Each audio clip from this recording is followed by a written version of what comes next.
আদর্শ এই শব্দটা আমরা দুনিয়ার হিসাবে অনেকে মনে করি আদর্শ এ আর কি না, এটা গুরুত্বপূর্ণ একটা শব্দ মানব জীবনের জন্য। যতদিন পর্যন্ত এটা আমরা পাল্টাতে না পারবো দুনিয়ার ধ্যান ধারণায়, এ পৃথিবীতে কাঙ্ক্ষিত মানের শান্তি আমরা পাবো না। কারণ একমাত্র আদর্শ এ শব্দ বলে আল্লাহ নিজে ডাক দিয়েছেন রাসূলুল্লাহকে। আল্লাহ পাক জানিয়েছেন ইয়াসিন, হে নেতা। এই একটাই মাত্র ঘোষণা আল্লাহ। কোরআন শরীফে আল্লাহ কাউকে হে নেতা এই শব্দ বলে ডাক দেননি। সুবহানাল্লাহ বলতে পারেন না? এই ইয়াসিন সূরা পড়লে 10 খতম কোরআন শরীফের সওয়াব হয়, প্রত্যেক অক্ষরে 10টা করে নেকি হয়। হ্যাঁ, মাস্ট বি হবে। এর ভেতরে যে শিক্ষাগুলো আল্লাহ দিতে চায় ওইগুলো তো আপনার জীবন আগে থাকা লাগবে। এর প্রথম শব্দ কি বললেন? ইয়াসিন। ইয়া মানে হে, ইয়া মানে কি? হরফে নেদা। সিন মানে সাজ্জেদ। সাজ্জেদ মানে বাংলায় নেতা। আল্লাহর ঘোষণা দেওয়া নেতা কয়জন? উনি একমাত্র আদর্শ দুনিয়ার মানুষের। সুতরাং বাংলার মুসলমানেরা মুহাম্মদ রাসূলুল্লাহকে বাদ দিয়ে আজ যারা অন্য কারো আদর্শ গ্রহণ করে নিজেকে আনন্দিত গর্বিত মনে করছেন, আপনি ভুল পথে আছেন। আর এই একটা কারণে আপনাকে জাহান্নামে যাওয়া লাগতে পারে।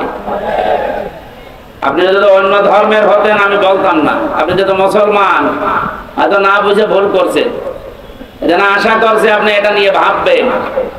মরণের পরে নবীজিকে আল্লাহ দেখিয়ে বলবে মান হাযার রাজুল, এই লোকটা কে ছিল?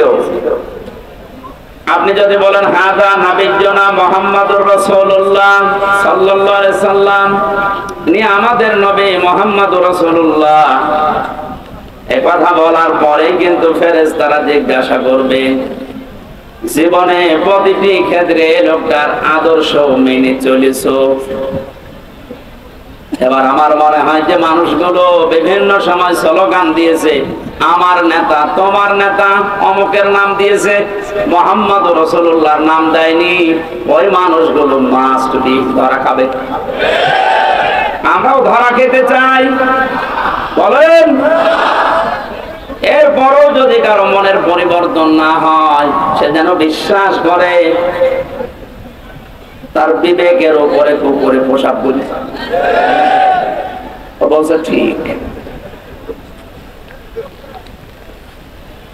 এখন যদি বাড়িতে যাই, এই যে দেখে বসে আছেন, ইনি যদি বাড়িতে সালাম দেওয়ার পরে ওনার স্ত্রী ওনারে গালি দেয় কুকুরের বাচ্চা বলে, না ভালো লাগবে? বলেন, রাগ হবে?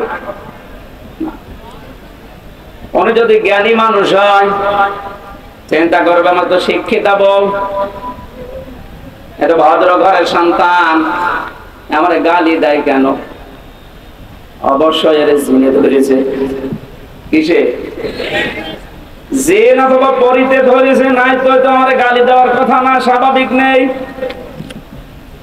আপনি যদি কোরআনে কারিমের অথেন্টিক কথাটা শোনার পরে আপনার যদি বিশ্বাস দরবেশ বাবার মতো হতো, তাহলে আপনাকে আমি বলতাম না। ও দরবেশ কোরআন হাতে নিয়ে বলেছিল এর ভেতরে সমস্যা আছে, এই কারণে তো দাড়ি কেটে ফেলেছে। আল্লাহকে অপমান করিয়েছে শুধু কোরআনে কারিমে, মানে সন্দেহ আছে এর ভেতরে এই কথা বলার কারণে। যে লোকটা কথা বলতে পারে তার ঈমান বলে কিছু থাকার কথা। আল্লাহ বলেন যালিকাল কিতাবু লা রাইবা ফি, এর ভেতরে কোনো ভুল নেই, সন্দেহ নেই, সন্দেহের অবকাশও নেই। আর ওটা হাতে নিয়ে বলেছে এর ভেতরে সমস্যা আছে, তবে মেজর না। বলেন নাউযুবিল্লাহ। আমার ভাইরা, তো অল্প সময় কথা বলবে গরমে, কিন্তু কথাগুলো আপনাকে নিয়ে যাওয়া লাগবে। ইয়াসিন বলে আল্লাহ যার নাম দিলেন তার নাম মুহাম্মদুর রাসূলুল্লাহ। সুতরাং আজকে থেকে যদি বিবেকটা কাজে লাগে, মুহাম্মদুর রাসূলুল্লাহ বাদ দিয়ে আপনি আর কাউকে নেতা আদর্শ হিসাবে মানবেন না। এ কথা দেওয়া যায় না? আলহামদুলিল্লাহ। শিশু সদন এতিমখানার নাম দিয়েছে। এতিম এ শব্দটার ব্যাখ্যা শুনছিলেন, এত গুরুত্বপূর্ণ বিষয় এটা। বিশ্ব নবী নিজে এতিম ছিলেন, নবীজি জানিয়েছেন কেউ যদি এতিমের মাথায় হাত বলায় যতগুলো চুল পড়বে অতগুলো সওয়াব হবে। এতিমের দায়িত্বে যারা থাকবে কিয়ামতে নবীর সাথে এভাবে পাশাপাশি জান্নাতে থাকতে পারবে।